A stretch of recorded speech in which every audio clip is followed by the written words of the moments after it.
Oh Gott, keine Ahnung. So wie vorher auch. Ich bin Feyza Rafik, ich studiere Bioverfahrenstechnik an der TU in Hamburg. Also, ich bin Alina, bin 18 und fange morgen mit meinem Abitur an. Ich bin Dania, ich bin 19 Jahre alt. Ich habe dieses Jahr mein Abitur fertig gemacht und ich fange jetzt an zu studieren. Ich bin Median, ich bin 19 Jahre alt. Ich habe letztes Jahr mein Abitur gemacht und dann direkt nach dem Abitur ein freiwilliges soziales Jahr gemacht, womit ich jetzt fertig bin. Ich bin Wasima und ich studiere Regierungsforschung in Berlin. Ich bin Farah, bin Datteltäterin und studiere Philosophie und Literaturwissenschaft. Okay, ich bin Beta, bin 22 Jahre alt und studiere Maschinenbau, komme aus Hamburg. Ich bin die Hymera, ich bin auch 22 und ich studiere Psychologie. Ich komme aus Berlin, Berlinerin und Kreuzbergerin. Kann man nicht toppen. Ja, das ist auch gar nicht so lange her. Das war vor 4,5 Jahren. Ich habe bald 5-Jähriges. Das war, als ich in der 7. Klasse war, der Übergang in die 8. nach den Sommerferien. Als ich richtig den Entschluss gefasst habe, das war diesen Ramadan, also ich trage es auch erst seit 3 Monaten. Krass. Und ich lag nachts im Bett und hatte auf einmal so einen Klickmoment und dachte mir so, du willst es, die Zeit ist eigentlich gekommen, was hält dich eigentlich noch auf? Ich war total begeistert von meiner Tante, die war halt super elegant und immer so schön gekleidet und hatte ihr Kopftuch und sie war so unfassbar kultiviert und eloquent und ich dachte mir nur so, ich will auch so sein.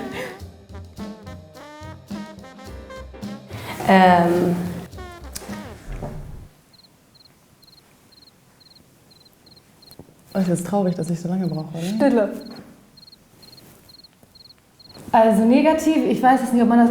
Ja, es ist schon eigentlich negativ, wenn halt die Leute in der Schule vor allem um dich herum immer so sagen, oh, du hattest so schöne Haare, warum hast du das jetzt gemacht? Und das war doch so schön. Und, aber das ist ja, da ist ja viel mehr dahinter. Ich war halt unterwegs mit einer deutschen Freundin und wir waren halt auf dem Dom und dann kam so ein Mann auf uns zu und hat dann auf mich gezeigt, aber hat halt auch mit meiner Freundin gesprochen. Er meinte zu meiner Freundin, ja, wie kannst du mit dieser Frau befreundet sein, sie ist der Scheitan. Ja, das war so eine krasse Reaktion. Und dann kamen auch seine Freunde dazu und haben ihn dann auch weggenommen und meinten so, ja, beruhig dich so. Ja. Bei mir hat mein Lehrer, mein Sportlehrer, hat durch die ganze Turnhalle geschrien, was hast du da an und so, und hat gesagt, dass ich das nur aus Aufmerksamkeitsgründen tue, das Kopftuch zu tragen. Und die waren ein reiner Jungskurs mit 3 Mädchen. Und ich habe probiert, mich irgendwie zu verteidigen, hat nicht so viel gebraucht. Er hat gesagt, dass ich das nur tue, dass ich das Kopftuch trage, um zu tun, als ob ich was Besonderes wäre. Und dann immer, wenn irgendein Eigentor war, war ich schuld, obwohl ich an der anderen Seite des Felds stand. Also ja, das war so die erste Zeit. Für andere von außen ist das ja wirklich nur so ein Stück Stoff und man beschreibt es ja auch immer. Aber irgendwie, ich merke das für die Trägerin, hat das so eine andere Bedeutung. Es gehört einfach zu uns. Die Bedeutung ist eher für mich. Die ist für mich persönlich. Ich glaube, das entscheidet jeder für sich selbst. Da hat jeder eben andere Beweggründe. Für mich ist es ein Statement, dass es kein Statement ist. Ja, Mann.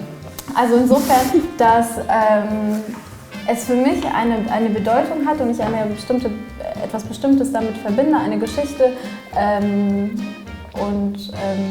Die Bedeutung des Tuchs für mich sich auch mit der Zeit ändern und immer tiefgründiger wird und die Perspektiven sich ändern und was auch immer schon. Aber alles, was so mit diesen Projektionen, wie wir sie medial beispielsweise kennen, von wegen, aha, das Kopftuch als Symbol für irgendeinen Kram, nope. Also den Abend, wo ich beschlossen habe, es zu tragen, habe ich einfach gesagt, ich muss euch was sagen. Ich habe extrem gegrinst und meine Mutter nur so, bist du verliebt? Und ich so, nein. Weil du das Kopftuch tragen willst? Ja, also ich hab halt nur gesagt, sie wusste gar nicht, was ich will. Ach so. Ich habe ja nur gegrinst. Ach so. Und dann hat sie halt gefragt, bist du verliebt? Dann meinte ich, nein. Dann war das Zweite, was sie gesagt hat, du willst das Kopftuch tragen. Dann meinte ich, ja, genau. Also sie haben eigentlich schon damit gerechnet und deswegen war die Reaktion eigentlich sehr neutral.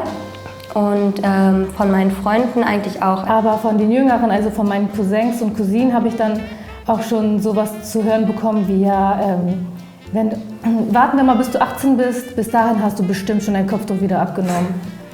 Also bei mir war es so, meine engsten Freunde und die engsten Familie, die wussten, dass ich das schon lange machen wollte.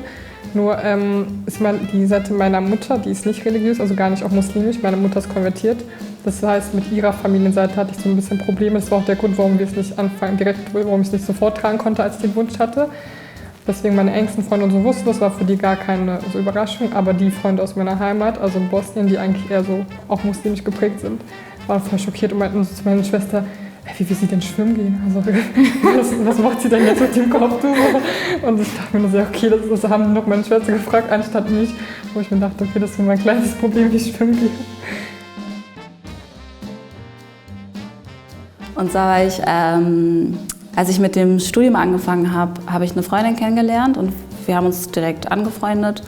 Und dann sind wir zu ihr nach Hause und da war ein Freund von ihr aus Dänemark auch da. Wir haben dann gekocht und den ganzen Abend eigentlich zusammen verbracht und sehr viel geredet und sehr viele Themen besprochen.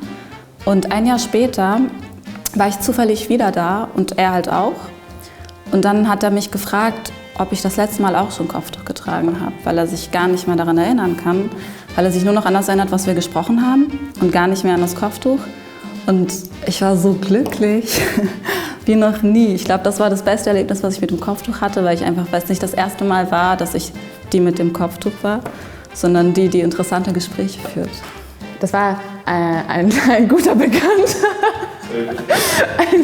ein guter Bekannter hat, nachdem ich so eine Veranstaltung in der Schule moderiert habe, kam er zu mir und hat gesagt, also ey Wassima, ich kenne dich schon so lange, also aber jetzt gerade oder nach der ganzen Veranstaltung fällt mir erstmal auf, was für eine schöne Ausstrahlung du hast.